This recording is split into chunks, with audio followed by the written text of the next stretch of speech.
हमने ये operation launch किया तो हमने इनको एक इलाके में घेर लिया, लेकिन उसके बाद जो हमारे बहादुर सैनिक हैं, जिस तरह से जेकेपी का वहां पे साथ था हमारा, और बाकी हमने टेक्नोलॉजी का काफी इस्तेमाल किया इसमें, अनमैन्ड व्हीकल्स यूज करे इसमें,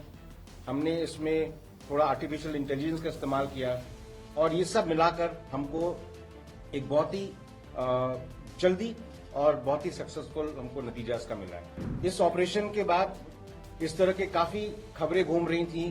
कि आर्मी ने जो है बीएमपी चढ़ा दिया, इस तरह की चीजें कर दी। मैं आप सबको यकीन दिलाना चाहूंगा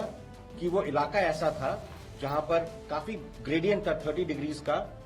और बहुत सारा वहां पे डेंस फॉलेज था। तो जब हमने वहां पर मिलिटेंट्स लोकेट करे, हमने एंगेज किया, तो वहां जाना पॉसिबल नहीं था बिना खतरे के। तो हमने ये हार्डन व्हीकल्स को इस्तेमाल किया है वहां पहुंचने के लिए, और हम पूरी इज्जत देते हैं किसी के भी पार्थिव शरीर को, और उसके साथ ऐसा कुछ नहीं होगा जो एक सोल्जर को करना चाहिए।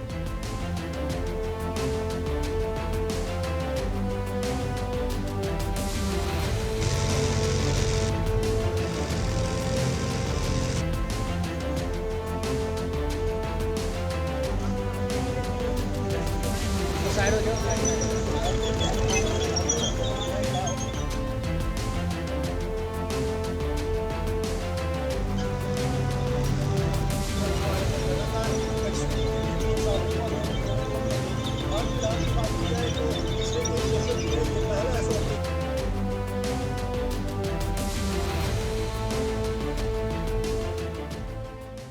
इरादे से आता है कोई गलत काम करने के, तो हमको तुरंत खबर आती है। और ये जब डिटेक्ट हुए थे लोग उस इलाके में, तो गांव की तरफ से हमको तुरंत खबर आ गई थी, इसीलिए जो रिएक्शन था वो बहुत जल्दी हुआ। इस दौरान उन्होंने कोशिश करी, वो जिस पर्पस के लिए आए थे वो पर्पस नहीं हो पाया उनका, लेकिन कोशिश करी कि वो हमारे कॉन्वॉय पे कुछ फायर करेंगे, लेकिन हमारे ड्राइवर्स और क्यूआरटी की सूझबूझ से कोई नुकसान नहीं हुआ, और तुरंत क्यूआरटी ने तैनात होकर इनको अपने उसी इलाके में पिन डाउन कर दिया, और वहां से हिल नहीं पाए ये टेररिस्ट। जिस तरह से आर्म थे, उससे हमको यकीन है कि ये आए थे कोई बड़ा काम करने, और पिछले कुछ दिनों से ये लगातार खबर आ रही थी, और इन्होंने कई जगह ट्वीट भी किया था टेररिस्ट ऑर्गेनाइजेशंस ने कि वो कुछ बड़ा करके दिखाएंगे। इसलिए हमारे लोग तैयार थे, सारी एजेंसीज कोऑर्डिनेशन में काम कर रही थी, इंटेलिजेंसीज, इलेक्ट्रॉनिक इंटेलिजेंस सब काम कर रहे थे, और हमको खबर लगातार आ रही थी। जब हमने ये ऑपरेशन लॉन्च किया तो हमने इनको एक इलाके में घेर लिया, लेकिन उसके बाद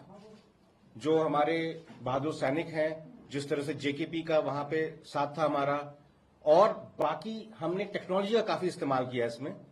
जिसमें हमको लगातार सर्वेलेंस मिल रहा था अलग अलग एरियल ऑब्जेक्ट्स का। हमने अनमैन्ड व्हीकल्स यूज करे इसमें, हमने इसमें थोड़ा आर्टिफिशियल इंटेलिजेंस का इस्तेमाल किया, और ये सब मिलाकर हमको एक बहुत ही जल्दी और बहुत ही सक्सेसफुल हमको नतीजा इसका मिला है। मुझे उम्मीद है कि इस तरह के ऑपरेशंस होंगे तो जो टेररिस्ट के मंसूबे वो नाकाम होंगे, और उनका मनोबल कम होगा, वो आगे ऐसी कोशिश नहीं करेंगे।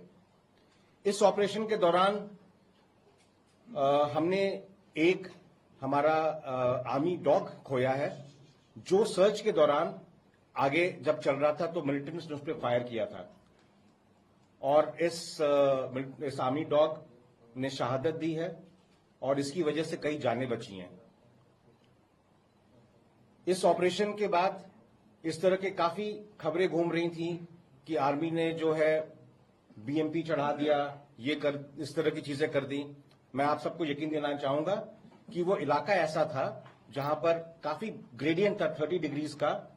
और बहुत सारा वहां पे डेंस फॉलेज था। तो जब हमने वहां पर मिलिटेंट्स लोकेट करे, हमने एंगेज किया, तो वहां जाना पॉसिबल नहीं था बिना खतरे के। तो हमने ये हार्डन व्हीकल्स को इस्तेमाल किया है वहां पहुंचने के लिए, और हम पूरी इज्जत देते हैं किसी के भी पार्थिव शरीर को, और उसके साथ ऐसा कुछ नहीं होगा जो एक सोल्जर को करना चाहिए। मेरी तरफ से ये पॉइंट्स थे आपके लिए। अगर कोई इस ऑपरेशन से संबंधित सवाल है तो आप पूछ सकते हैं।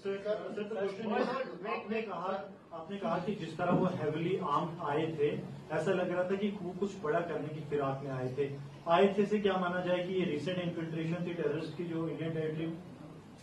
जो हमारी इनपुट है ये इन्फिल्ट्रेशन के लिए नहीं आए, क्योंकि इन्होंने जो वहां पर गांव में बात करी है उसे ये लग रहा था कि ये प्लान करके आए थे कॉन्वॉय को टारगेट करने का, और ये काफी वाकिफ थे उस इलाके से, तो ये किसी पीछे के इलाके से आए और कुछ दिनों से हमको कुछ इंटेलिजेंस मिल रही थी पीछे के इलाके में जहां पर मूवमेंट ये हो रहा था।